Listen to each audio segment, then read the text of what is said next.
உலகின் தலைசிறந்த உயிர் வேதியியலாளர் மற்றும் உடலியல் நிபுணர் ஆர்தர் கேம்ஜி அவர்களுடைய வாழ்க்கை வரலாறு தான் நம்ம இந்த வீடியோவில் பார்க்க போகிறோம். 1841 அக்டோபர் 10 அல்லது 11 அன்னைக்கு இட்டலியோடைய டஸ்கனியில் இருக்கிற ஃப்ளோரன்ஸில் ஜோசப் கேம்ஜிக்கும் மேரி ஆன் வெஸ்ட் கேம்ஜிக்கும் 8ஆம் குழந்தையாக பிறக்கிறார் ஆர்தர் கேம்ஜி. இவர் கூட பிறந்தவங்க 7 பேர் இருந்திருக்கிறாங்க. இவருடைய அப்பா ஒரு வெட்டரினரியனாகவும் பெத்தாலஜிஸ்டாகவும், அதாவது கால்நடை மருத்துவராகவும் நோயியல் நிபுணராகவும் இருந்திருக்கிறாங்க. இதனால் இவருடைய குடும்பம் நல்ல நிலையில் வாழ்ந்து வந்திருக்கிறாங்க. ஆர்தர் கேம்ஜி பிறந்ததிலிருந்தே இவருடைய அப்பா தன்னை போலவே ஆர்தர் கேம்ஜியையும் மருத்துவம் படிக்க வைக்கணும்னு விரும்பி வந்தாங்க. இதனால் ஆர்தர் கேம்ஜிக்கு சிறு வயதிலிருந்தே இவருடைய அப்பா வீட்டிலிருந்தே மருத்துவம் சார்ந்த விஷயங்களை சொல்லி கொடுத்து வந்தாங்க. இந்த நிலையில் கரெக்டாக 1846ஆம் ஆண்டுடைய ஆரம்ப காலகட்டத்தில் ஆர்தர் கேம்ஜிக்கு 4 வயது இருக்கும்போது, அதாவது ஆர்தர் கேம்ஜி அக்டோபரில் பிறந்திருந்தனால 1846ஆம் ஆண்டுடைய ஆரம்ப காலகட்டத்தில் ஆர்தர் கேம்ஜிக்கு 4 வயது இருந்தது. அப்போ இவருடைய அப்பா இவரை படிக்க வைக்கிறதுக்காக ஃப்ளோரன்ஸ்லேயே இருக்கக்கூடிய ஒரு லோக்கல் பிரைமரி ஸ்கூலில் இவரை சேர்த்துடுறாங்க. அங்கு சேர்ந்து ஆர்தர் கேம்ஜி இவருடைய ஆரம்ப கல்வியை படிக்க ஆரம்பிச்சிருந்தாங்க. ஆரம்ப கல்வியின் போது பள்ளி பாடங்கள் படிக்கிறதுக்கு ஆர்தர் கேம்ஜியோடைய அப்பா இவருக்கு உதவியாக இருந்து வந்தாங்க. இதுக்கப்புறமா 1851ஆம் ஆண்டுடைய ஆரம்ப காலகட்டத்தில் இவருடைய 9 வயதில் ஆர்தர் கேம்ஜி இவருடைய ஆரம்ப கல்வியை முடிச்சிடுறாங்க. இதுக்கப்புறம் இவருடைய அப்பா அதே ஃப்ளோரன்ஸ்லேயே இருக்கக்கூடிய ஒரு லோக்கல் ஹை ஸ்கூலில் இவரை சேர்த்துடுறாங்க. அங்கு சேர்ந்து ஆர்தர் கேம்ஜி இவருடைய ஹையர் எஜுகேஷன் உயர்கல்வியை படிக்க ஆரம்பிச்சிருந்தாங்க. உயர்கல்வியின் போது நேச்சுரல் ஹிஸ்ட்ரி, இயற்கை வரலாறு, நேச்சுரல் சயின்சஸ், இயற்கை அறிவியல் இது போன்ற பாடங்களை மிகவும் ஆர்வத்தோட ஆர்தர் கேம்ஜி படித்து வந்தாங்க. இந்த நிலையில் 1855ஆம் ஆண்டுடைய இறுதி காலகட்டத்தில் ஆர்தர் கேம்ஜிக்கு 14 வயது இருக்கும்போது இவருடைய குடும்பம் இவங்க வாழ்ந்து வரக்கூடிய இட்டலியோடைய டஸ்கனியில் இருக்கிற அந்த ஃப்ளோரன்ஸில் இருந்து இங்கிலாந்தில் இருக்கிற லண்டனுக்கு இடம்பெயர்ந்து போயிடுறாங்க. அங்கே போனதுக்கப்புறமா ஆர்தர் கேம்ஜி ஸ்கூல் மாற்ற வேண்டிய நிலைமை ஏற்படுது. இதுக்காக அந்த லண்டன்லேயே இருக்கக்கூடிய யூனிவர்சிட்டி காலேஜ் ஸ்கூல் அப்படின்ற ஒரு இண்டிபெண்டன்ட் டே ஸ்கூல், அங்கே இவருடைய அப்பா இவரை சேர்த்துடுறாங்க. அந்த யூனிவர்சிட்டி காலேஜ் ஸ்கூலில் ஜாயின் பண்ணி 1855ஆம் ஆண்டுக்கு பிறகு ஆர்தர் கேம்ஜி இவருடைய ஹையர் எஜுகேஷன் உயர்கல்வியை தொடர்ந்து கண்டினியூ பண்ண ஆரம்பிச்சிருந்தாங்க. இந்த யூனிவர்சிட்டி காலேஜ் ஸ்கூலானது லண்டனுடைய ஹாம்ஸ்டர்டில் இருக்கிற ஃப்ராக்னல் அப்படின்ற இடத்துல இருக்குது. ஸோ அங்கே இருக்கிற அந்த யூனிவர்சிட்டி காலேஜ் ஸ்கூலில் தான் ஆர்தர் கேம்ஜி இவருடைய உயர்கல்வியை படிக்க ஆரம்பிச்சிருந்தாங்க. இந்த சமயம்தான் ஆர்தர் கேம்ஜிக்கும் மருத்துவ படிப்பின் மீது அதிக ஆர்வம் ஏற்பட ஆரம்பிக்குது. இதுக்கு முன்னாடி வரைக்கும் ஆர்தர் கேம்ஜியோடைய அப்பா தான் இவரை மருத்துவம் படிக்க வைக்கணும்னு விரும்பினாங்க. ஆனால் இவருக்கு இந்த யூனிவர்சிட்டி காலேஜ் ஸ்கூலில் ஜாயின் பண்ண பிறகு தான் ஆர்தர் கேம்ஜிக்கு மருத்துவம் படிக்கணும் அப்படின்ற அந்த எண்ணமே தீவிரமாக ஏற்படுது. இதுக்காக இவர் அறிவியல் பாடங்களில் பர்டிகுலராக கெமிஸ்ட்ரி, வேதியியல், பயாலஜி, உயிரியல் இது போன்ற பாடங்களை இன்னும் கூடுதல் கவனம் செலுத்தி படித்து வந்தாங்க. பின்னர் 1858ஆம் ஆண்டுடைய ஆரம்ப காலகட்டத்தில் இவருடைய 16 வயதில் ஆர்தர் கேம்ஜி இவருடைய ஹையர் எஜுகேஷனை அந்த யூனிவர்சிட்டி காலேஜ் ஸ்கூல் இன் லண்டன்ல இருந்து முடிச்சிடுறாங்க. முடிச்சதுக்கு அப்புறமா இவரை மருத்துவம் படிக்க வைக்கிறதுக்காக இவருடைய அப்பா இவரை இங்கிலாந்துல இருக்கிற லண்டன்ல இருந்து ஸ்காட்லாண்டில் இருக்கிற எடன்பராக்கு அனுப்பிடுறாங்க. குறிப்பாக அங்கே இருக்கக்கூடிய university of Edinburgh medical school அங்கே இவரை சேர்த்துடுறாங்க. ஏன்னா இந்த ஒட்டுமொத்த யுனைடெட் கிங்டம்லேயே அந்த காலகட்டத்தில் இந்த university of Edinburgh medical school தான் ஒரு ப்ராமினென்ட்டான மெடிக்கல் ஸ்கூலாக இருந்தது. இதுக்காக தான் ஆர்தர் கேம்ஜியோடைய அப்பா இவரை அங்கே அனுப்புகிறாங்க. ஸோ 1858ஆம் ஆண்டிலிருந்து ஆர்தர் கேம்ஜி அந்த ஒரு யூனிவர்சிட்டி ஆஃப் எடன்பரா மெடிக்கல் ஸ்கூலில் இவர் மருத்துவம் படிக்க ஆரம்பிக்கிறாங்க. குறிப்பாக doctor of medicine MD degree இவர் படிக்க ஆரம்பிச்சிருந்தாங்க. குறிப்பாக இவர் எம்டி டாக்டர் ஆஃப் மெடிசனின் போது இவருடைய மெடிக்கல் கரிக்குலம் மருத்துவ பாடத்திட்டங்களாக இவர் அனாட்டமி உடற்கூறியல், ஃபிசியாலஜி உடலியல், பெத்தாலஜி நோயியல், மெட்டீரியா மெடிக்கா மருந்துகளினுடைய பண்புகள் குறித்து படிக்கிறது, பார்மகாலஜி மருந்தியல், சர்ஜரி அறுவை சிகிச்சை, கிளினிக்கல் மெடிசன் மருத்துவம், கெமிஸ்ட்ரி வேதியியல், பயாலஜி உயிரியல் அப்படின்னு இது போன்ற எல்லா பாடங்களையும் ரொம்ப நல்லாவே ஆர்தர் கேம்ஜி படித்து வந்தாங்க.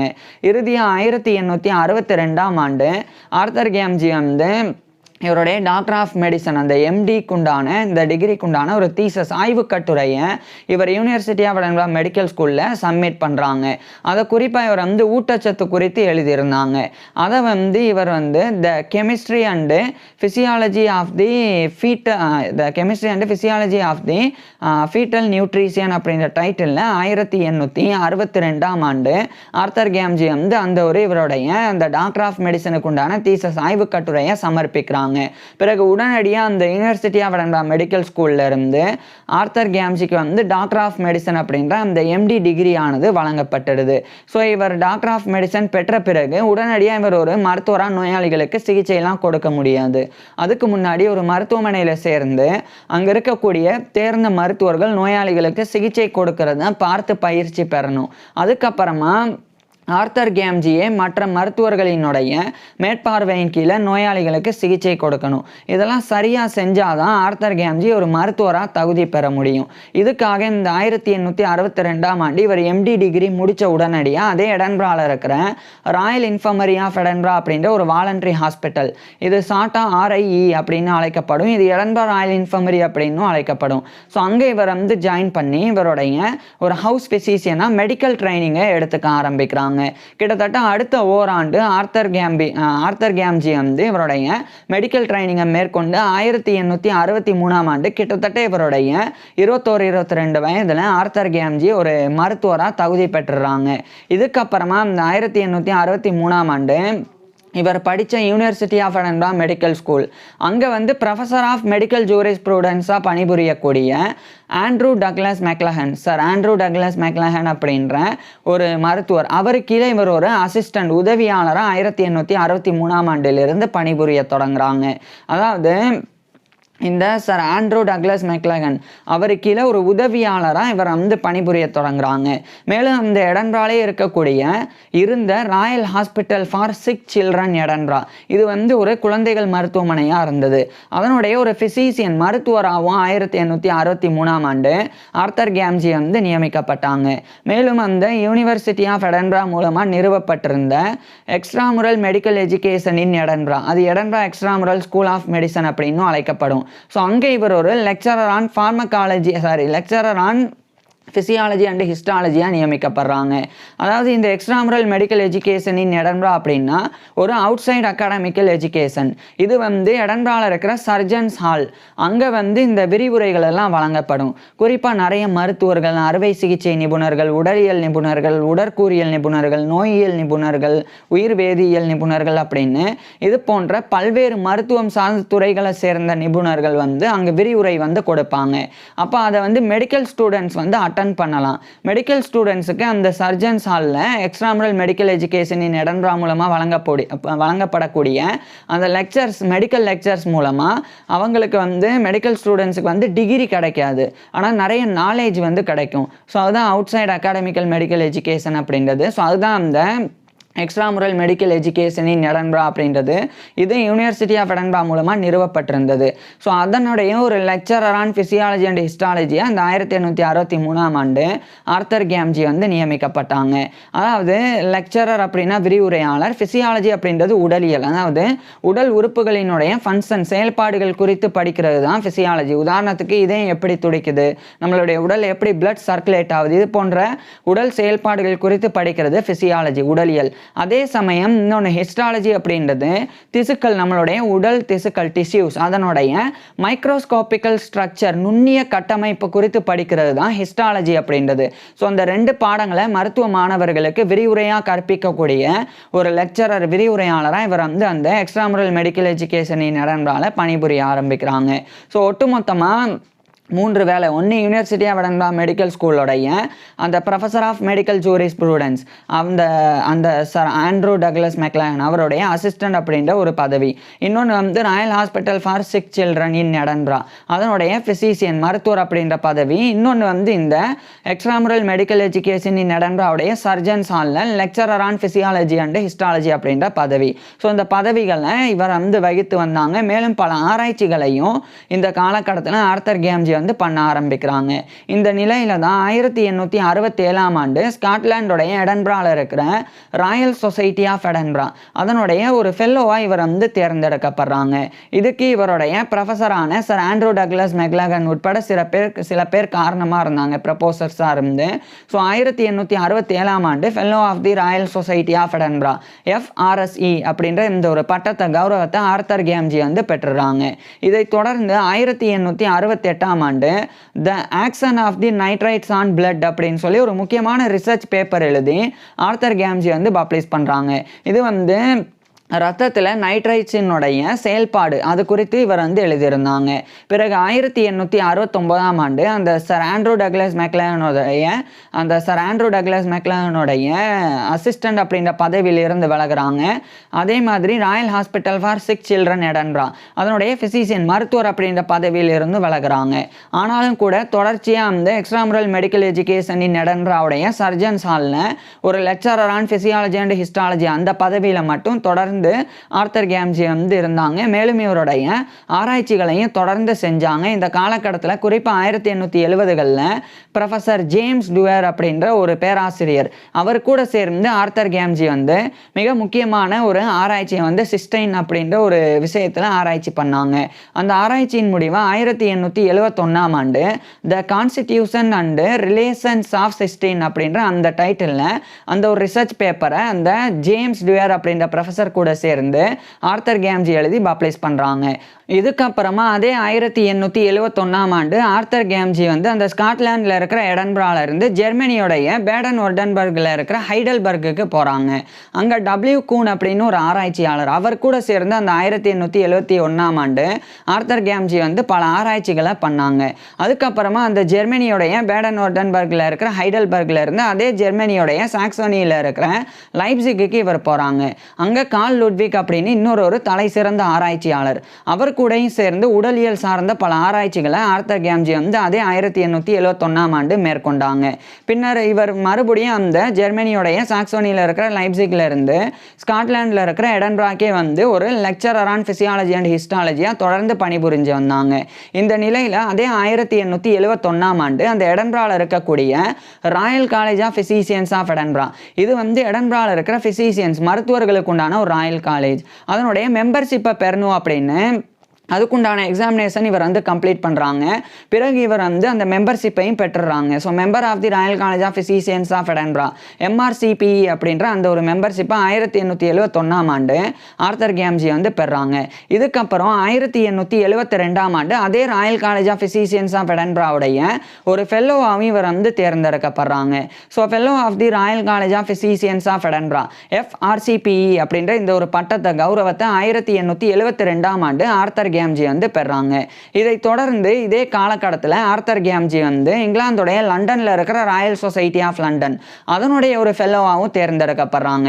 ஏற்கனவே இவர் எடன்பரால இருக்கக்கூடிய ராயல் சொசைட்டி ஆஃப் எடன்பரா அதனுடைய ஒரு ஃபெல்லோவா 1867ஆம் ஆண்டு தேர்ந்தெடுக்கப்பட்டாங்க. இப்போ 1872ஆம் ஆண்டு லண்டனில் இருக்கிற ராயல் சொசைட்டி ஆஃப் லண்டனுடைய ஃபெல்லோவா தேர்ந்தெடுக்கப்படுறாங்க. So fellow of the royal society FRS அப்படின்ற இந்த ஒரு பட்டத்தை கௌரவத்தை 1872ஆம் ஆண்டு ஆர்த்தர் கேம்ஜி பெற்றுறாங்க. இந்த நிலையில தான் ஆர்த்தர் கேம்ஜியோடைய தனிப்பட்ட வாழ்க்கையிலே இவருக்கு ஒரு பெரிய சோகம் ஏற்படுது. அதாவது 1873ஆம் ஆண்டு ஆர்த்தர் கேம்ஜியோடைய அம்மாவான மேரி ஆன் வெஸ்ட் கேம்ஜி அவங்க வந்து கிட்டத்தட்ட அவங்களுடைய 74 வயதில் இறந்து போயிடுறாங்க. ஏன்னா ஆர்த்தர் கேம்ஜியோடைய அம்மா 1799ஆம் ஆண்டு பிறந்திருந்தாங்க. அவங்க 1873ஆம் ஆண்டு கிட்டத்தட்ட அவங்களுடைய 74 வயதில் இறந்து போயிடுறாங்க. இது ஆர்த்தர் கேம்ஜியோடைய பர்சனல் லைஃப்பில் இவருக்கு ஏற்பட்ட ஒரு பெரிய துயரமாக இருந்தது. ஆனால் இதை கடந்து இதிலிருந்து வெளிவந்து தொடர்ச்சி ஆர்த்தர் கேம்ஜி வந்து இவருடைய பிசியாலஜிக்கல் ரிசர்ச்ல ஈடுபட தொடங்குறாங்க.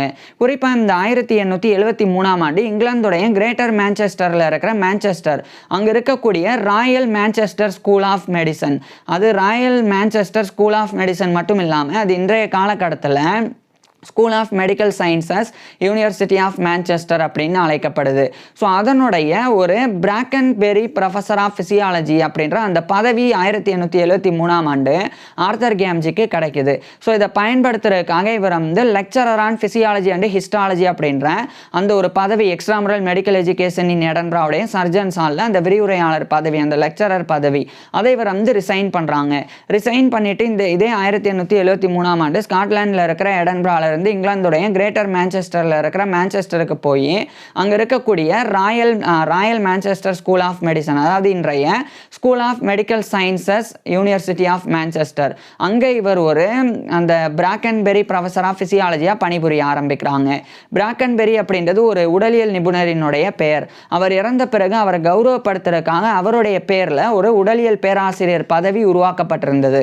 அதுதான் பிராக்கன்பெரி ப்ரொஃபஸர்ஷிப் ஆஃப் ஃபிசியாலஜி அப்படின்றது. அந்த ஒரு பேராசிரியராக தான் 1873ஆம் ஆண்டு கிட்டத்தட்ட இவருடைய 32 வயதிலேயே ஆர்தர் கேம்ஜி வந்து நியமிக்கப்பட்டாங்க.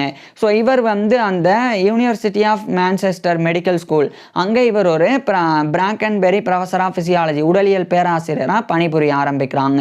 தொடர்ந்து இவர் வந்து பேராசிரியராக புரியக்கூடிய இதே காலகட்டத்தில் அந்த மேன்செஸ்டர்லேயே இருக்கக்கூடிய Manchester hospital for consumption and diseases of the throat அப்படின்றது, அதாவது இது வந்து இந்த கன்சம்ஷன் அப்படின்னா டிபி, டியூபர்குலோசிஸ் அப்படின்ற ஒரு வகையான காசநோய், அதுவும் அதே மாதிரி த்ரோட், இந்த தொண்டையில் ஏற்படக்கூடிய வியாதிகள். ஸோ இதுக்காக சிகிச்சை கொடுக்கறதுக்காக இருந்தது தான் அந்த Manchester hospital for consumption and diseases of the throat அப்படின்றது. ஸோ அதனுடைய ஒரு ஃபிசிஷியன் மருத்துவராகவும் அந்த 1873ஆம் ஆண்டு ஆர்தர் கேம்ஜி வந்து நியமிக்கப்படுறாங்க. இதுக்கப்புறமா நிறைய மேனுஸ்கிரிப்ட்ஸையும் இவர் வந்து எழுதி வெளியிட்டு வந்தாங்க. இந்த நிலையில் 1875ஆம் ஆண்டு ஆர்தர் கேம்ஜி வந்து லூடிமர் ஹெர்மன் அப்படின்னு சொல்லி ஒரு ஜெர்மனியை சேர்ந்தவர். ஸோ அவருடைய ஹியூமன் ஃபிசியாலஜி அப்படின்ற ஒரு ஜெர்மன் மொழியில் எழுதப்பட்டிருந்த ஒரு புத்தகம், அதை 1875ஆம் ஆண்டு ஆர்தர் கேம்ஜி வந்து இங்கிலீஷில் டிரான்ஸ்லேட் பண்ணுறாங்க. ஏன்னா இவருக்கு வந்து ஆர்தர் கேம்ஜிக்கு வந்து இட்டாலியில் பிறந்திருந்தனால இவருக்கு இட்டாலியன் லாங்குவேஜ் தெரியும். அதுக்கப்புறம் இவர் வந்து ஜெர்மனிக்கு போனனால ஜெர்மன் மொழியையும் இவர் கற்றுட்டு இருந்தாங்க. அதே மாதிரி இவருக்கு ஃப்ரெஞ்சு மொழியும் தெரியும். ஸோ அந்த 3 மொழிகள் ரொம்ப நல்லா தெரியும். இதனாலே இவர் வந்து ஜெர்மன் லாங்குவேஜில் இருந்ததை நல்லா புரிகிற மாதிரி இங்கிலீஷில் 1875ஆம் ஆண்டு அந்த லூடிமர் ஹெர்மனுடைய ஹியூமன் ஃபிசியாலஜி புக்கை இவர் பப்ளிஷ் பண்ணாங்க. அடுத்து அதே 1875ஆம் ஆண்டு ஆர்தர் கேம்ஜி வந்து மேரி லூயிசா கிளார்க் அப்படின்ற ஒரு பெண்ணை கிட்டத்தட்ட இவருடைய 34 வயதில் திருமணம் பண்ணிக்கிறாங்க. ஸோ 1875ஆம் ஆண்டு திருமணம் பண்ணிக்கிறாங்க. திருமணத்துக்கு அப்புறமா ஆர்தர் கேம்ஜிக்கும் இவருடைய மனைவியான மேரி லூயிசா கிளார்க் கேம்ஜி, இவங்க 2 பேருக்குமே ஒரு ஆண் குழந்தை 2 பெண் குழந்தைகள் அப்படின்னு மொத்தமாக 3 குழந்தைகள் பிறந்தது. இது ஆர்தர் கேம்ஜியோடைய பர்சனல் லைஃப், தனிப்பட்ட வாழ்க்கையாக இருந்தது. இது ஒரு பக்கம் இருக்க சர் மைக்கேல் ஃபாஸ்டர் அப்படின்னு ஒரு ஃபிசியாலஜிஸ்ட், ஒரு உடலியல் நிபுணர், அவர் கூட சேர்ந்து இவர் ஒரு முக்கியமான புக்கை எழுத ஆரம்பிக்கிறாங்க. இந்த சர் மைக்கேல் ஃபாஸ்டருடைய வாழ்க்கை வரலாறு நம்ம ஏற்கனவே பார்த்துருக்குறோம். ஸோ அவருடைய டெக்ஸ்ட் புக் ஆஃப் ஃபிசியாலஜி உடலியல் பாடநூல் அப்படின்ற ஒரு புத்தகம், அது 1876ஆம் ஆண்டு அந்த சர் மைக்கேல் ஃபாஸ்டர் வெளியிட்டாங்க. அப்போ ஆர்தர் கேம்ஜியும் அதில் வந்து ஒரு கான்ட்ரிபியூஷன் வந்து கொடுத்துருந்தாங்க. இதுக்கப்புறமா 1877ஆம் ஆண்டு இவர் வாழ்ந்து வரக்கூடிய அந்த மேன்செஸ்டர் அங்கே வந்து பிரிட்டிஷ் சயின்ஸ் அசோசியேஷனுடைய ஒரு மீட்டிங் நடந்தது. அந்த மீட்டிங்குடைய ஃபிசியலாஜிக்கல் செக்ஷன், உடலியல் பிரிவு, அதனுடைய ஒரு பிரசிடெண்டாக அந்த 1877ஆம் ஆண்டு ஆர்தர் கேம்ஜி வந்து நியமிக்கப்பட்டாங்க. இதுக்கப்புறமா 1878 காலகட்டத்தில் ஆர்தர் கேம்ஜி வந்து இவர் ஏற்கனவே அந்த லூடிமர் ஹெர்மன் அவருடைய ஹியூமன் ஃபிசியாலஜி அந்த புத்தகத்தை இவர் டிரான்ஸ்லேட் பண்ணியிருந்தாங்க 1875ஆம் ஆண்டு. அதனுடைய செகண்ட் எடிஷன், 2வது பதிப்பு, ஃபர்ஸ்ட் எடிஷன் 1875, இப்போ 2வது பதிப்பு 1878ஆம் ஆண்டு ஆர்தர் கேம்ஜி வந்து அதை வந்து டிரான்ஸ்லேட் பண்ணி வெளியிடுறாங்க. இதுக்கப்புறமா ஆர்தர் கேம்ஜி வந்து இந்த விலங்கு உடல் அந்த விலங்கு உடலினுடைய உடலியல் வேதியியல் பண்பு குறித்து இவர் வந்து ஆராய்ச்சி பண்ணுறாங்க. அது ஆராய்ச்சி பண்ணது மட்டும் இல்லாமல் அது குறித்து ஒரு பாடநூலை இவர் எழுதி text book of the physiological chemistry of the animal body including an account of the chemical changes occurring in disease அப்படின்ற டைட்டில் 1880ஆம் ஆண்டு அந்த புக்கை பப்ளிஷ் பண்ணுறாங்க. குறிப்பாக அந்த புக்கோடைய ஃபர்ஸ்ட் வால்யூமை ஆர்தர் கேம்ஜி பப்ளிஷ் பண்ணுறாங்க. பப்ளிஷ் பண்ணப்பட்ட பிறகு அது ஃபிசியலாஜிக்கல் கெமிஸ்ட்ரியில் ஒரு டெக்ஸ்ட் புக் பாட நூலாகவே பயன்பாட்டுக்கு வந்தது. பெரிய புகழையும் ஆர்தர் கேம்ஜிக்கு தேடி தந்தது. இதுக்கப்புறமா 1882 இந்த காலகட்டத்தில் அந்த பிரிட்டிஷ் சயின்ஸ் அசோசியேஷன் BSA அதனுடைய இன்னொரு மீட்டிங் ஆனது இங்கிலாந்துடைய ஹாம்ப்ஷயரில் இருக்கிற சவுத்தாம்ப்டனில் நடந்தது. அப்போ அந்த சவுத்தாம்ப்டன் மீட்டிங்கோடைய பயாலஜிக்கல் செக்ஷன் உயிரியல் பிரிவு அதனுடைய ஒரு பிரசிடெண்டாக 1882 ஆண்டு ஆர்தர் கேம்ஜி நியமிக்கப்பட்டாங்க. இதுக்கப்புறமா ஆர்தர் கேம்ஜி அந்த யூனிவர்சிட்டி ஆஃப் மேன்செஸ்டர், நான் ஏற்கனவே சொன்னேன் royal Manchester school of medicine, அது பிற்காலத்தில் Victoria university of Manchester medical school அப்படின்னு அழைக்கப்பட்டது. ஸோ அதனுடைய ஃபேக்கல்ட்டி ஆஃப் மெடிசனுடைய ஒரு டீனாவும் ஆர்தர் கேம்ஜி நியமிக்கப்பட்டாங்க. நியமிக்கப்பட்டது மட்டும் இல்லாமல் அந்த university of Manchester Victoria university of Manchester medical ஸ்கூலோடைய வளர்ச்சிக்கு மிக முக்கிய காரணமாக ஆர்தர் கேம்ஜி இருந்தாங்க. அதில் குறிப்பாக மருத்துவத்தை சயின்டிஃபிக் ரீதியாகவும் கற்றுக்கணும் அப்படின்றதுல ஆர்தர் கேம்ஜி நிறைய முனைப்பு அந்த மாதிரி மருத்துவ மாணவர்களுக்கு மருத்துவ கல்வியினுடைய தரத்தை மேம்படுத்துறதுல இவர் உறுதுணையா இருந்தாங்க. குறிப்பா இவருக்கு உறுதுணையா ஹென்ரி ராஸ்கோ, அதுக்கப்புறமா பால்ஃபோர் ஸ்டூவர்ட் அப்படின்னு ஒரு நபர், அதே மாதிரி ஸ்டான்லி ஜெவன்ஸ், இந்த மாதிரியான நபர்களும் அந்த Victoria university of Manchester medical ஸ்கூலோடைய மருத்துவ கல்வியினுடைய வளர்ச்சிக்கு காரணமா இருந்தாங்க. ஸோ ஆர்தர் கேம்ஜியும் ஒரு காரணமா இருந்தாங்க. இதுக்கப்புறமா 1884 ஆண்டு Arthur Gamgee physiology of digestion and the digestive organs அப்படின்னு சொல்லி ஒரு ரிசர்ச் பேப்பரை இவர் எழுதி பப்ளிஷ் பண்றாங்க.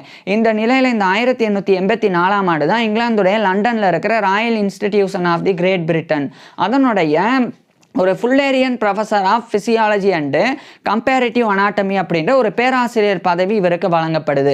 ஸோ இதுக்காக இவர் மேன்செஸ்டரில் இவர் பணிபுரியக்கூடிய அந்த Manchester hospital for consumption and diseases of the throat அந்த ஒரு ஃபிசிஷியன் அந்த ஒரு ஹாஸ்பிட்டலுடைய மருத்துவர் அப்படின்ற பதவியிலிருந்து இவர் ரிசைன் பண்ணுறாங்க. அதே மாதிரி Victoria university of Manchester medical school அதனுடைய அந்த பிராக்கன்பெரி ப்ரொஃபஸர் ஆஃப் ஃபிசியாலஜி அந்த பதவியையும் இவர் ரிசைன் பண்ணுறாங்க. ரிசைன் பண்ணிட்டு இந்த 1884 ஆண்டு இங்கிலாந்துடைய கிரேட்டர் மேன்செஸ்டரில் இருக்கிற மேன்செஸ்டர்ல இருந்து அதே இங்கிலாந்தில் இருக்கிற லண்டனுக்கு ஆர்தர் கேம்ஜி இவருடைய ஃபேமிலி அழைச்சிட்டு போயிடுறாங்க. அங்கே போய் அந்த லண்டனில் இருக்கக்கூடிய ராயல் இன்ஸ்டிடியூஷன் அதனுடைய ஒரு Fullerian professor of physiology and comparative anatomy அதாவது உடலியல் மற்றும் ஒப்பீட்டு உடற்கூறியல் பேராசிரியராக 1884 ஆண்டிலிருந்து ஆர்தர் கேம்ஜி பணிபுரிய ஆரம்பிக்கிறாங்க. இதுக்கப்புறமா 1885 ஆண்டு அந்த லண்டன்ல இருக்கிற ராயல் காலேஜ் ஆஃப் பிசிசியன்ஸ் அதனுடைய ஒரு மெம்பரா இவர் தேர்ந்தெடுக்கப்படுறாங்க. ஏற்கனவே இவர் ஸ்காட்லாண்டுடைய எடன்பிராவில் இருக்கிற royal college of physicians of எடன்பிராவுடைய மெம்பராகவும் ஃபெல்லோவாகவும் தேர்ந்தெடுக்கப்பட்டாங்க. இப்போ 1885 ஆண்டு லண்டனில் இருக்கிற ராயல் காலேஜ் ஆஃப் பிசிசியன்ஸ் அந்த பிசிசியன் லண்டனில் இருக்கிற மருத்துவர்களுக்கு உண்டான ஒரு ராயல் காலேஜ் அதனுடைய ஒரு மெம்பராக இவர் தேர்ந்தெடுக்கப்படுறாங்க. So MRCP member of the royal college of physicians அப்படின்ற மெம்பர்ஷிப்பை 1885 ஆண்டு ஆர்தர் கேம்ஜி பெறாங்க. இதுக்கப்புறம் 1886 ஆண்டு Arthur Gamgee royal institution of great பிரிட்டனுடைய Fullerian professor of physiology and comparative anatomy அந்த பதவியை ரிசைன் பண்ணுறாங்க. ஏன்னா ஆர்தர் கேம்ஜி பிரைவேட் ப்ராக்டிஸ் பண்ணணும், ஒரு மருத்துவராக நோயாளிகளுக்கு சிகிச்சை கொடுக்கணும், அதில் விருப்பம் காட்டினாங்க. மேலும் ஆராய்ச்சி பண்ணுறதுக்கு நிறைய நேரம் தேவை அப்படின்னு நினச்சாங்க. இதனால இந்த பதவியை இவர் ரிசைன் பண்ணாங்க. ரிசைன் பண்ணதுக்கப்புறமா இவர் இங்கிலாந்தில் இருக்கிற லண்டனில் இருந்து அதே இங்கிலாந்தில் இருக்கிற ஈஸ்ட் சசெக்ஸோடைய ஹேஸ்டிங்ஸில் இருக்கிற செயின்ட் லெனார்ட்ஸ் அப்படின்ற இடத்துக்கு 1886 ஆண்டு போய் ஃபேமிலியோட போய் அங்கே ஒரு கன்சல்டிங் பிசிஷியன் ஒரு ஆலோசனை மருத்துவராக பணிபுரிகிறாங்க. அடுத்து 1887 ஆண்டு மறுபடியும் ஆர்தர் கேம்ஜி அந்த இங்கிலாந்தில் இருக்கிற ஈஸ்ட் சசெக்ஸோடைய ஹேஸ்டிங்ஸில் இருக்கிற செயின்ட் லெனார்ட்ஸில் இருந்து இங்கிலாந்தில் இருக்கிற லண்டனுக்கே இவர் திரும்பி போயிடுறாங்க. குறிப்பாக லண்டனில் இருக்கிற செயின்ட் ஜார்ஜஸ் ஹாஸ்பிட்டல் அதனுடைய ஒரு அசிஸ்டன்ட் பிசிஷியன் உதவி மருத்துவராக 1887 ஆண்டிலிருந்து பணிபுரிய ஆரம்பிக்கிறாங்க. மேலும் அந்த செயின்ட் ஜார்ஜஸ் ஹாஸ்பிட்டலோடைய மெடிக்கல் ஸ்கூல் அந்த மெடிக்கல் ஸ்கூலோடைய ஒரு lecturer on pharmacology and materia மெடிக்காவாகவும் இவர் பணிபுரிய ஆரம்பிக்கிறாங்க. ஃபார்மகாலஜி அப்படின்னா மருந்து தயாரிக்கிற குறித்து இருக்கக்கூடிய மருந்தியல், அதே மாதிரி மெட்டீரியா மெடிக்கா அப்படின்றது மருந்துகளினுடைய பண்புகள் குறித்து படிக்கிறது. ஸோ இந்த ரெண்டு பாடங்களை மருத்துவ மாணவர்களுக்கு விரிவுரையாக கற்பிக்கக்கூடிய ஒரு விரிவுரையாளர் லெக்சரராக 1887 ஆண்டு செயின்ட் ஜார்ஜஸ் ஹாஸ்பிட்டல் மெடிக்கல் ஸ்கூலில் ஆர்தர் கேம்ஜி நியமிக்கப்படுறாங்க. 2 ஆண்டுகளுக்கு அப்புறமா 1889 ஆண்டு செயின்ட் ஜார்ஜஸ் ஹாஸ்பிட்டலுடைய அசிஸ்டன்ட் பிசிஷியன் அதே Saint George's hospital medical school அதனுடைய அந்த lecturer on pharmacology and materia medica அந்த 2 பதவிகளையும் இவர் ரிசைன் பண்ணுறாங்க. பண்ணிட்டாங்க. ரிசைன் பண்ணிட்டு இங்கிலாந்தில் இருக்கிற லண்டனில் இருந்து அதே இங்கிலாந்துடைய கேம்பிரிட்ஜரில் இருக்கிற கேம்பிரிட்ஜுக்கு போய் 1889ஆம் ஆண்டு இவர் வந்து ஆராய்ச்சி பண்ணுறாங்க 1890 வரைக்கும். அடுத்து இந்த 1890ஆம் ஆண்டு இங்கிலாந்துடைய கேம்பிரிட்ஜரில் இருக்கிற கேம்பிரிட்ஜில் இருந்து சுவிட்சர்லாண்டில் இருக்கிற பெர்னுக்கு இவர் வந்து போயிடலாங்க. ஸோ சுவிட்சர்லாண்டில் இருக்கிற பெர்னுக்கு இவர் வந்து போயிடுறாங்க. அங்கே போய் இவர் வந்து ஃபிசியலாஜிக்கல் ரிசர்ச்சஸ்லாம் மேற்கொள்கிறாங்க. அதுக்கப்புறம் அதே சுவிட்சர்லாண்டில் இருக்கிற பெர்னில் இருந்து அதே சுவிட்சர்லாண்டில் இருக்கிற லோசான் அப்படின்ற இன்னொரு இடத்துக்கு இவர் வந்து போகிறாங்க. அதுக்கப்புறம் இறுதியாக அந்த சுவிட்சர்லாண்டில் இருக்கிற லோசானில் இருந்து அதே சுவிட்சர்லாண்டில் இருக்கிற மாட்ரா அப்படின்ற இடத்துக்கு இவர் போயிடுறாங்க. இந்த நிலையில் தான் 1893ஆம் ஆண்டு இவர் ஏற்கனவே 1880ஆம் ஆண்டு வெளியிட்ட அந்த text book of the physiological chemistry of the animal body அதனுடைய செகண்ட் வால்யூம் 2வது தொகுதியை 1893ஆம் ஆண்டு ஆர்தர் கேம்ஜி வெளியிடுறாங்க. 13 ஆண்டுகளுக்கு பிறகு அதுவும் ஃபேமஸ் ஆக ஆரம்பிக்குது. இந்த நிலையில தான் 1894ஆம் ஆண்டு ஆர்தர் கேம்ஜியோடைய பிரதர்ஸ் அண்ட் சிஸ்டர்ஸ்ல ஒரு பிரதரான ஜோசப் சாம்சன் கேம்ஜி அப்படின்னு சொல்லி ஒரு நபர், அவர் வந்து ஒரு சர்ஜன் அறுவை சிகிச்சை நிபுணராக இருந்தாங்க. இவருடைய எல்டர் பிரதர் 1828ஆம் ஆண்டு பிறந்திருந்தாங்க, 1831ஆம் ஆண்டு பிறந்திருந்தாங்க.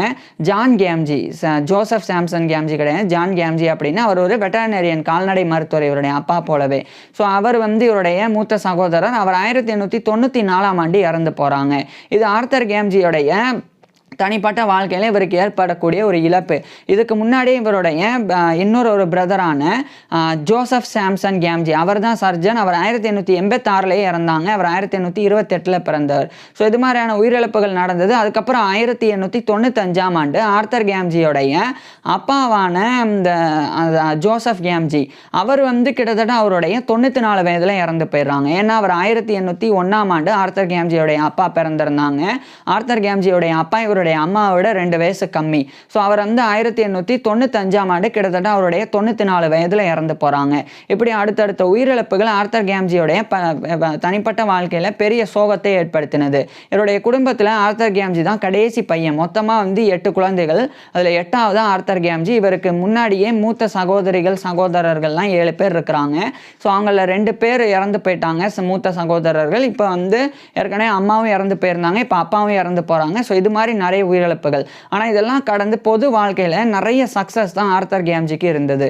குறிப்பாக 1896ஆம் ஆண்டு அந்த இங்கிலாந்துடைய லண்டனில் இருக்கிற ராயல் காலேஜ் ஆஃப் ஃபிசிஷியன்ஸ் அதனுடைய ஃபெல்லோவாகவும் இவர் தேர்ந்தெடுக்கப்படுறாங்க.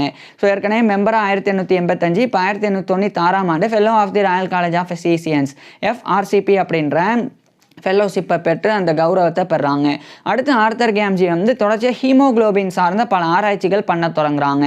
குறிப்பாக ஹீமோகுளோபினில் இருக்கக்கூடிய ரசாயன பொருட்கள், அதுக்கப்புறமா ஹீமோகுளோபினில் இருக்கக்கூடிய உடலியல் பண்புகள் குறித்துலாம் இவர் வந்து ஆராய்ச்சி பண்ணாங்க. குறிப்பாக 1900 காலகட்டத்திலையும் ஆர்தர் கேம்ஜி வந்து சுவிட்சர்லாண்டில் இருக்கிற மாட்ரா அங்கே வாழ்ந்துக்கிட்டே ஒரு கன்சல்டிங் ஃபிசிஷியன் ஆலோசனை மருத்துவராகவும் ஒர்க் பண்ணி வந்தாங்க. இந்த நிலையில் 1902ஆம் ஆண்டு ராயல் சொசைட்டி ஆஃப் லண்டனுடைய ஒரு குரூனியன் லெக்சரராக இவர் நியமிக்கப்படுறாங்க. அதாவது வில்லியம் க்ரூன் அப்படின்னு ஒரு மருத்துவர். இவருடைய வாழ்க்கை வரலாறு நம்ம ஏற்கனவே பார்த்துருக்குறோம். அந்த வில்லியம் க்ரூன் இறந்த பிறகு அவரை கௌரவப்படுத்துறதுக்காக வில்லியம் க்ரூனுடைய பேரில் குரூனியன் லெக்சர் அப்படின்னு ஒரு மெடிக்கல் லெக்சர், ஒரு மருத்துவ விரிவுரை இந்த ராயல் சொசைட்டி ஆஃப் லண்டனில் நிறுவப்பட்டது. அதுக்கப்புறம் அது வருடம் வழங்கப்பட்டது. அந்த மாதிரி வருடம் அந்த மெடிக்கல் லெக்சர் வழங்குறதுக்கு தலை சிறந்த மருத்துவர்களில் ஒருத்தர் வருடம் தேர்ந்தெடுக்கப்பட்டாங்க. அது மாதிரி 1902ஆம் ஆண்டு ஆர்தர் கேம்ஜி தான் அந்த குரூனியன் லெக்சரராக நியமிக்கப்பட்டாங்க. இவர் வந்து certain chemical and physiological properties of haemoglobin அப்படின்னா, அதாவது certain chemicals and physiological properties of haemoglobin அப்படின்ற டைட்டிலில் அந்த மெடிக்கல் லெக்சர் மருத்துவ விரிவுரையை 1902ஆம் ஆண்டு கொடுத்தாங்க. அதுக்கப்புறம் ஆர்தர் கேம்ஜி வந்து யுனைடெட் ஸ்டேட்ஸ் அமெரிக்காவுக்கு அழைக்கப்பட்டாங்க. குறிப்பாக அங்கே ஒரு nutrition in health and disease, அதாவது உடல் நல்லா இருக்கும் போதும் நோயுற்று இருக்கும் போதும் அதில் ஏற்பட ஊட்டச்சத்து குறைபாடுகள் குறித்தெல்லாம் ஆராய்ச்சி பண்றதுக்காக ஒரு பிசியலாஜிக்கல் ரிசர்ச் லேபரட்டரி நிறுவனம். ஸோ அந்த ரிசர்ச் லேபரட்டரி நிறுவுறதுக்கு இன்ஸ்பெக்ட் பண்றதுக்கு 1902ஆம் ஆண்டு யுனைடெட் ஸ்டேட்ஸுக்கு ஆர்தர் கேம்ஜி அழைக்கப்பட்டாங்க. ஸோ இவர் போய் அந்த பணியை செஞ்சாங்க. அதுக்கப்புறம் 1903ஆம் ஆண்டு மறுபடியும் ஆர்தர் கேம்ஜி வந்து யுனைடெட் ஸ்டேட்ஸுக்கு ரீவிசிட்டும் பண்ணாங்க. அதுக்கப்புறம் இவர் வந்து சுவிட்சர்லாண்டில் இருக்கிற பெர்ன் அங்கே வந்து அழைக்கப்பட்டாங்க. குறிப்பாக ஹாலர் அவருடைய பைசென்டனரி 200வது ஆண்டு விழா அதனுடைய செலிப்ரேஷனுக்கு ராயல் சொசைட்டி ஆஃப் லண்டனுடைய ஒரு ரெப்ரசன்டேட்டிவாக இவர் வந்து சுவிட்சர்லாண்டில் இருக்கிற பேர்னுக்கு அழைக்கப்பட்டாங்க. இதுக்கப்புறம் சில ஆண்டுகளுக்கு பிறகு ஆர்த்தர் கேம்ஜி வந்து சுவிட்சர்லாண்டில் இருக்கிற மான்ட்ராக்ஸ் அங்கேருந்து மறுபடியும் இங்கிலாந்தில் இருக்கிற லண்டனுக்கே இவருடைய ஃபேமிலியோட வந்து வாழ ஆரம்பிக்கிறாங்க. இந்த நிலையில தான் ஆர்த்தர் கேம்ஜியோடைய 3 சில்ட்ரன், அதில் ஒருத்தர் மகன், 2 பேர் மகள்கள். ஸோ அந்த மகன் வந்து இவருக்கு முன்னாடி இறந்து போகிறாங்க. இது ஆர்த்தர் கேம்ஜியோடைய தனிப்பட்ட வாழ்க்கையில் ஏற்பட்ட இன்னொரு இழப்பாக இருந்தது. ஆனால் இதையும் கடந்து ஆர்த்தர் கேம்ஜி தொடர்ச்சி ஆராய்ச்சிலாம் பண்ணாங்க. 1908 டிசம்பரில் கூட ஆர்த்தர் கேம்ஜி வந்து நிறைய ரிசர்ச் பேப்பர்ஸ்லாம் கூட வெளியிட்டாங்க. இதுக்கப்புறம் 1909ஆம் ஆண்டு இந்த காலகட்டத்தில் ஆர்த்தர் கேம்ஜி வந்து பிரான்ஸில் இருக்கிற பாரிஸுக்கு இங்கிலாந்தில் இருக்கிற லண்டன்ல இருந்து இவர் வந்து போயிருந்தாங்க. பாரிஸுக்கு போயிருக்கும்போது இவர் வந்து நிமோனியானால கடுமையாக பாதிக்கப்பட்டு 1909 மார்ச் 29 அன்னைக்கு இவருடைய 67 வயதில் ஆர்த்தர் கேம்ஜி வந்து இறந்து போயிடுறாங்க. இந்த தேதி மார்ச் 29 சில இடங்களில் மே 29 அப்படின்னு கூட இருக்குது. இது வந்து சரியாக உறுதிப்படுத்த முடியல. ஆனால் ஓரளவுக்கு மார்ச் 29 தான் சரியான தேதியாக இருக்கும் அப்படின்னு கணிக்க முடியுது. ஸோ 1909 மார்ச் 29 அன்னைக்கு இவருடைய 67 வயதில் ஆர்த்தர் கேம்ஜி வந்து இறந்து போயிடுறாங்க. ஆர்த்தர் கேம்ஜி இறந்து போனதுக்கு அப்புறம் தான் ஆர்த்தர் கேம்ஜியோடைய மனைவியான அந்த மேரி லூயிசா கிளார்க் கேம்ஜி, அதுக்கப்புறம் இவருடைய 2 மகள்கள், அவங்கெல்லாம் அடுத்தடுத்து உயிரிழந்தாங்க. ஸோ இதெல்லாம் ஆர்த்தர் கேம்ஜியோடைய தனிப்பட்ட வாழ்க்கை. ஆனால் இதெல்லாம் கடந்து ஆர்த்தர் கேம்ஜி வந்து உடலியலுக்கும் உயிர் வேதியியலுக்கும் ஆற்றின பங்களிப்பு ஆகச்சிறந்தது. குறிப்பாக இவருடைய புத்தகங்களில் ஒன்றான text book of the physiological chemistry of the animal body, அந்த ஒரு புத்தகமானது 2 வால்யூம்ஸ் வெளிவந்தது, இவர் எழுதி வெளியிட்டாங்க. ஸோ அது வந்து மிகப்பெரிய புகழ் பெற்றது. ஸோ இதனாலேயே ஆர்த்தர் கேம்ஜி வந்து ஒரு தலை சிறந்த உயிர் வேதியியலாளராகவும் உடலியல் நிபுணராகவும் இன்னைக்கு வரைக்குமே அறியப்பட்டு வராங்க. ஸோ இப்பேற்பட்ட ஆர்த்தர் கேம்ஜி பற்றி நீங்கள் என்ன நினைக்கிறீங்க அப்படின்றத கீழே கமெண்ட்ஸில் சொல்லுங்கள். உங்களுக்கு எந்த மாதிரியான டாபிக்ஸில் எந்த மாதிரியான வீடியோஸ் வேணும் அப்படின்றதையும் கீழே கமெண்ட்ஸில் சொல்லுங்கள். தேங்க்யூ.